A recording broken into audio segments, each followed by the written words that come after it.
맥체인 성경 읽기 사무엘하 1장에는 사울과 요나단의 죽음 소식을 듣고 조가를 불러서 기록하는 다윗의 이야기가 기록되어 있습니다. 고린도전서 12장에는 성령의 은사들을 한 몸에 붙어 있는 많은 지체들과 같이 묘사를 합니다. 에스겔 10장은 성전을 떠나 올라가는 그룹들의 모습을 묘사하고 있고요. 시편 49편 고라 자손의 시 인도자를 따라 부르는 노래라는 표제가 달려 있고, 아무리 많은 부와 명예를 쌓아도 이 땅에서 죽음을 피할 수 없다는 사실을 노래하고 있습니다. 오늘 새벽에는 이 에스겔 10장에 나와 있는 말씀을 함께 생각해 보고자 합니다. 지금 에스겔 선지자가 예루살렘의 멸망에 대해서 계속해서 말씀을 전하고 있습니다. 하나님께서 심판자를 보내시고 또 그가 그 구원받을 자, 남은 자를 택하고 그리고 또 이제 심판을 임하게 하는 그런 장면들을 묘사를 하는데, 오늘 이 에스겔 10장에는 실제로 이제 이 심판이 일어나는 뭐라 그럴까요? 심판의 핵심이라고 할까요? 그 부분을 보여주는 장면입니다. 우리가 선지서를 읽을 때 구약의 선지서도 마찬가지고요. 그 신약 성경에 나오는 요한계시록도 마찬가지고, 우리가 이 선지서, 예언서 이런 글들을 읽을 때 주의해야 될 것 중 하나가 뭐냐면 글이잖아요.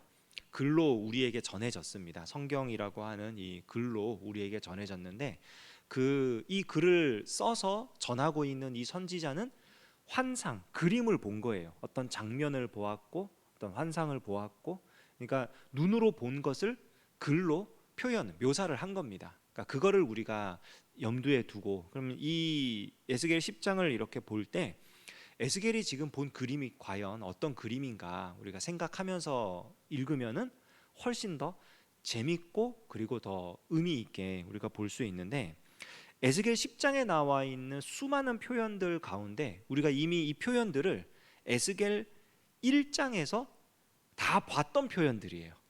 그러니까 이게 뭐냐면은 에스겔이 지금 하나님의 영광을 그대로 1장에서 그가 처음 부름을 받을 때 그발 강가에서 그 하나님의 영광 가운데 부르심을 받을 때에 자기를 불러주신 그 하나님이 지금 동일한 그 하나님이 예루살렘의 멸망에 대해서, 이스라엘의 심판에 대해서 동일하게 지금 말씀을 하고 계시는 겁니다. 그러니까 그 하나님의 영광을 그가 똑같이 지금 보고 있는 거예요.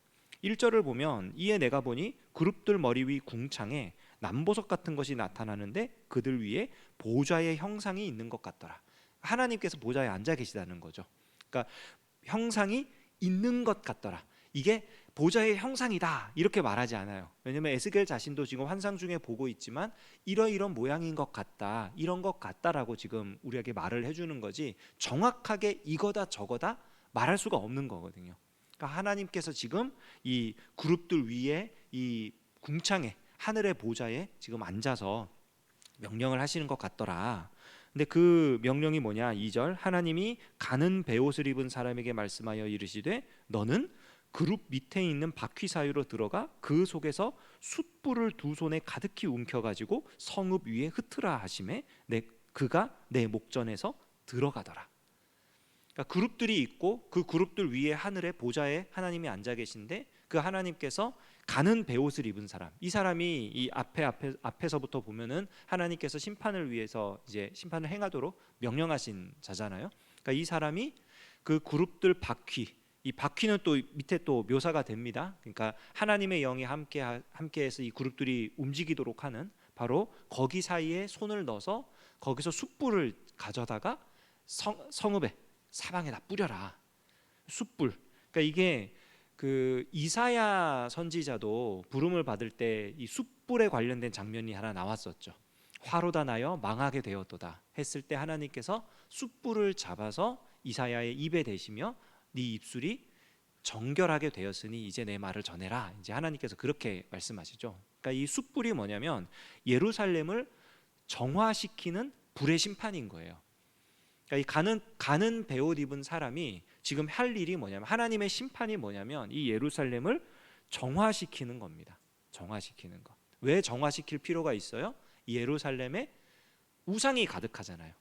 계속해서 봐왔던 게 이 성전 뜰에서부터 심지어는 그 성소 안에 이르기까지, 그러니까 우상이 가득한 모양들을, 이 정치적인 고관들이든 종교적인 지도자들이든 할 것 없이, 그냥 일반 백성이든 할 것 없이 모두 다 그냥 우상을 섬기고 있는 그런 성읍이 되어버렸잖아요. 그러니까 이 성읍을 정결하게 해야 되는 거예요.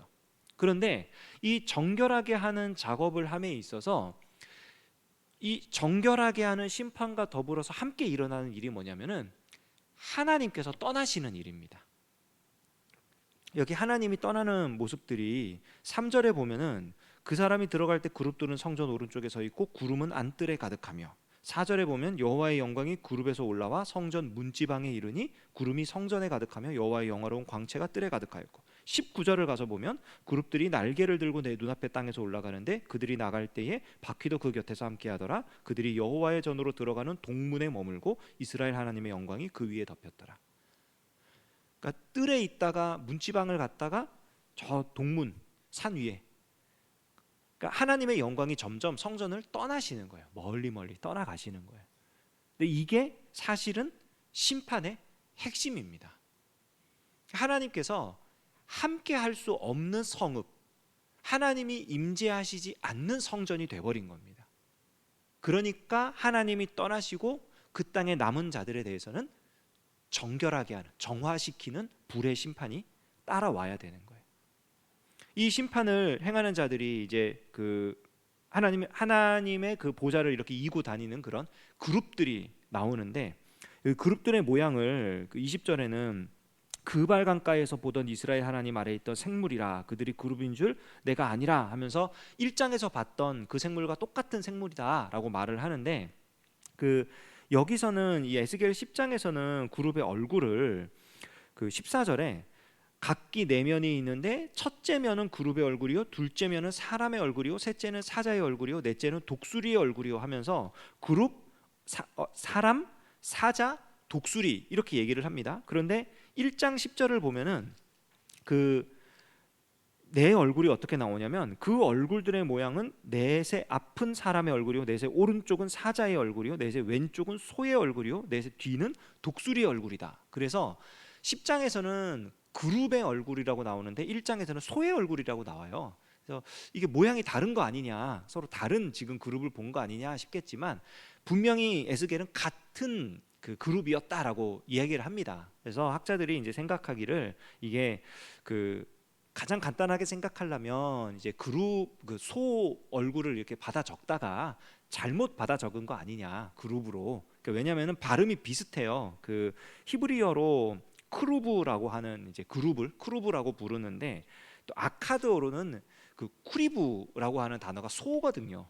그러니까 이게 적다가 이게 쿠루브나 쿠리브나 이게 비슷해가지고 뭐 다른 거 아니냐, 뭐 이렇게 생각할 수 있는데, 뭐 그것도 하나의 가능성이 있고요. 또 하나는 이 소라고 하는 게 힘센 어떤 그런 천사, 힘센 신, 뭐 이런 거를 상징하는 고대 근동에서 그런 의미거든요. 그래서 그룹의 이미지를 하면은 일반적으로 소의 이미지를 생각하지 않았는가 사람들이. 그러면 이제 소의 얼굴을 했다는 게 그룹의 얼굴을 했다는 것과 이제 일맥상통하는 내용이 되니까. 그래서 중요한 건 이게 왜 다르냐라기보다는 이 에스겔이 정확하게 이야기를 합니다. 1장에서 봤던 바로 그 그룹들이 지금 여기 내가 지금 또 만난 바로 그 그룹, 똑같은 그룹이다. 그러니까 하나님은 변함없으신 거예요. 하나님의 사자들도 변함이 없어요. 하나님은 동일하시고 하나님은 그 똑같이 영광 가운데 계시고, 그런데 예루살렘이 변질되었고 예루살렘이 지금 망하게 된 겁니다. 하나님의 심판을 받을 수밖에 없는 거죠.